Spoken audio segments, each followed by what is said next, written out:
Welcome back. In today's tutorial, I'm going to show you guys how to fix or resolve a Dell laptop or PC stuck on preparing automatic repair, diagnosing your PC, or caught in an automatic repair restart loop.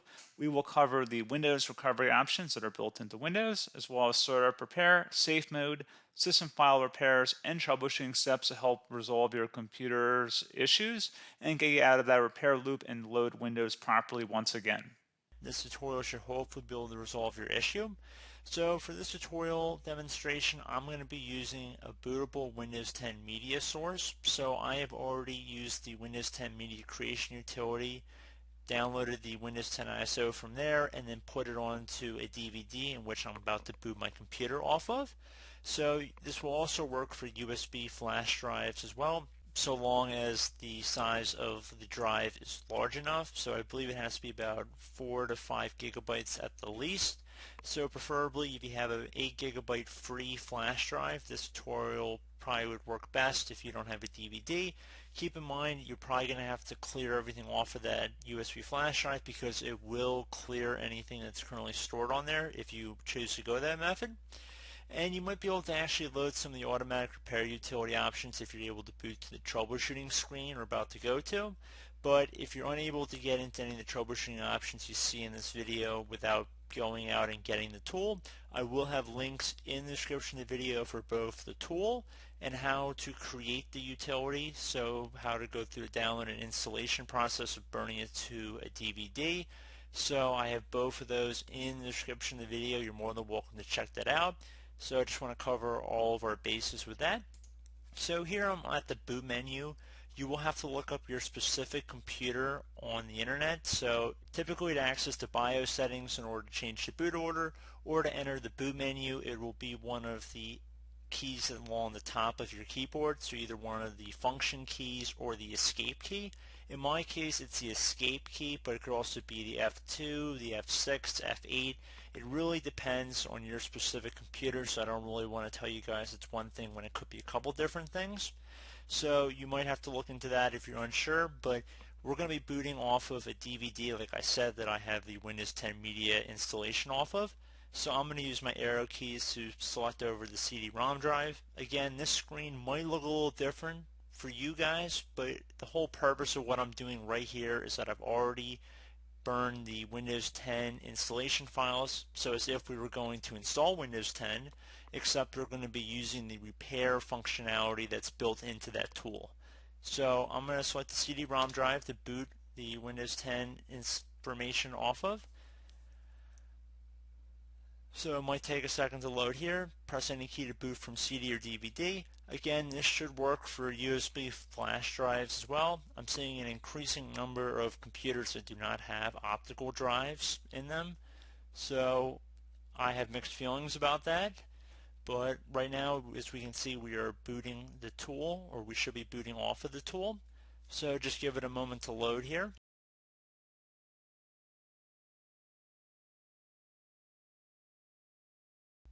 Okay, so you should get a Windows setup screen here.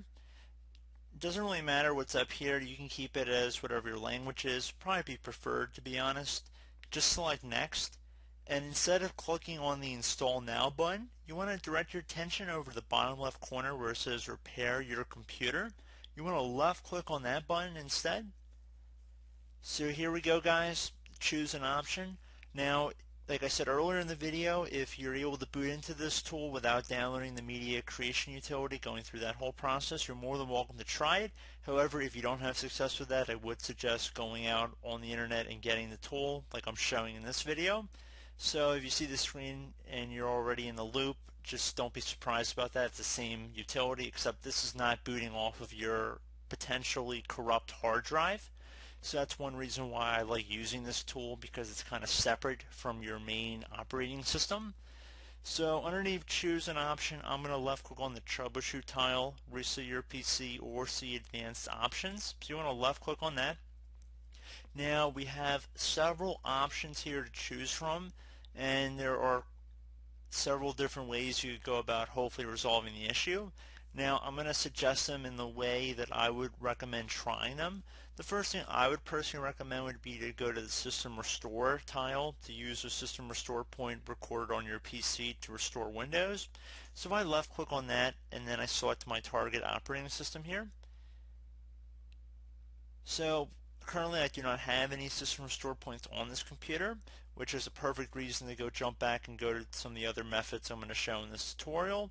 But if you did have any restore points, they'd be listed in a table, and there should be a little description information about if there was a Windows update that it happened that caused the system restore point to be created.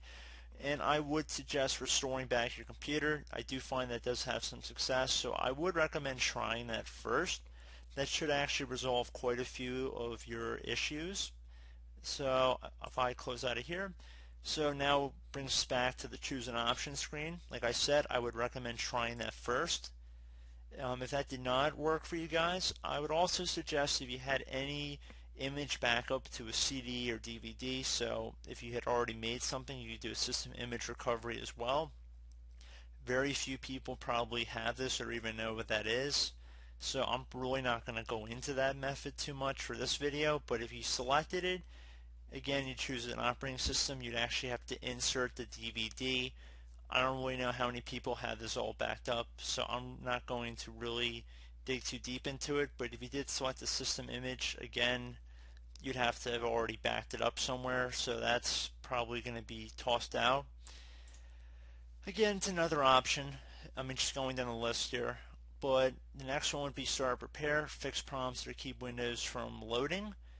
I would hold off on that one for a moment. I would actually suggest going back to a previous version. So if you select this option up here, select the target operating system, it should begin loading the previous build of Windows 10. So if you're running problems with the current version of Windows, going back to the previous version might fix them. This won't affect your personal files, but you'll lose any changes you've made to apps and settings since your most recent update. So I would suggest clicking on go back to the previous version. So I'm going to cancel out of here. So basically at this point we've already discussed the system restore. The next option I would suggest would be to go back to a previous version. The third option, if you do not have a system image recovery, which I'm assuming most of you guys probably don't, would be to jump ahead to the start repair, which will fix problems that keep Windows from loading. While this sounds very good, it probably has not fixed your issue yet because it usually loads this when your computer is stuck in an infinite loop. So if I selected that just for the sake of this tutorial and then we selected Windows 10, it's going to go through the diagnosing our PC. Now I would give this a couple minutes here to run, and I do want to keep it on the screen just so you guys get a feel for how long it actually will take, because it will take a little bit of time, not that long, but I will jump back in with the narration once we get to some screens that require some explanation or something to be addressed.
Okay guys, so we can see that we are booting into our Windows desktop now. So if that still did not resolve the issue, I'm going to jump back into the troubleshooting utility and I'll be back in a moment.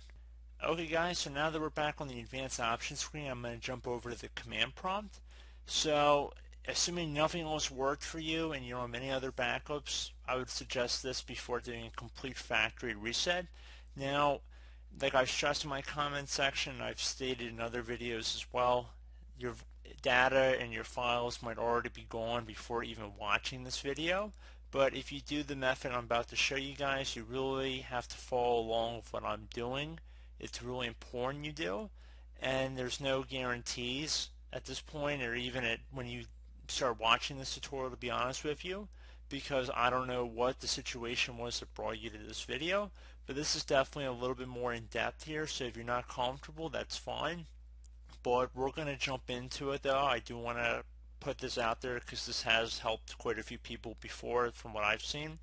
So I'm going to jump into that. So I'm going to select command prompt here. Okay, so now on our elevated command line window, you want to type in whatever drive letter Windows is installed on. Most people should be the C drive. However, in my case, my Windows installation is on my D drive. So I'm going to tap the D key on my keyboard and then do a colon, so one dot on top of another dot, and then you want to hit enter. Once you've done that, you want to type in dir, exactly it appears on my screen. You want to hit enter again. Once you've done that, you want to type in cd space backslash Windows backslash system32 backslash config, exactly how it appears on my screen. Again, cd space backslash Windows backslash system32 backslash config. Then you want to hit enter. Once you have done that, you want to type in MD, so uppercase MD here, space backup, exactly how it appears on my screen. So again, MD backup. You want to hit enter. So if for some reason it says the MD backup's already in use or the name's already been taken, just add a 1 or a letter or something onto the end of it. So maybe you've done this before for some reason. So I just want to put that out there. Once you've done that, now you want to type in copy, and then you want to do a space, and now you want to do the little star that is above the 8 key on your keyboard. So do that little star.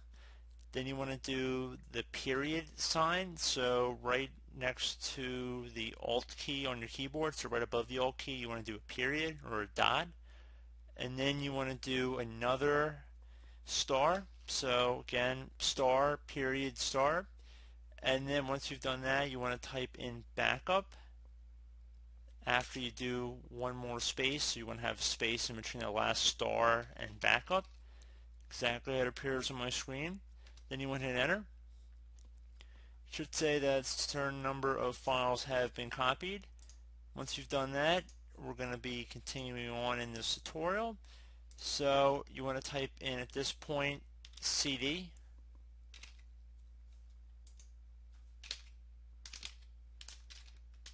and then space regback, so regback, so cd space reg back. Then you want to hit enter. Once you've done that, you want to type in dir and then hit enter. So once you guys have done that successfully, you want to type in copy like we did before. So copy space, now you want to do a star, period, star, and then you want to do another space. Once you've done that, now you want to add 2 dots at the end. So after the star, you want to do a space and then 2 dots. Then you want to hit enter. It's going to say overwrite. We're going to type the letter A. To confirm, we're going to hit enter. It should say a certain amount of files have been copied. Once you've done that, you can just type in exit into the command prompt here. Restart the computer, and hopefully you should be good to go. So I do hope this brief tutorial was able to help you guys out. And as always, thank you for watching, and I do look forward to catching you all in the next tutorial. Goodbye.